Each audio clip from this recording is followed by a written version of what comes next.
عبداللہ بن عمر رضی اللہ تعالی عنہ نے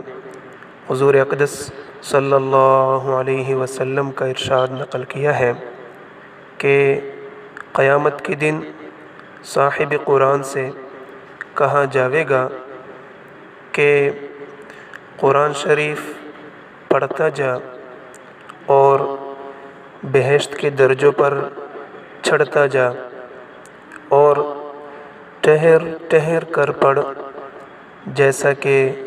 تو دنیا میں ٹہر ٹہر کر پڑھا کرتا تھا، بس تیرا مرتبہ وہی ہے جہاں آخری آیت پر پہنچے۔ حضرت عبداللہ بن عباس رضی اللہ تعالی عنہ نے نبی کریم صلی اللہ علیہ وسلم کا ارشاد نقل کیا ہے کہ جس شخص کے دل میں قرآن شریف کا کوئی حصہ بھی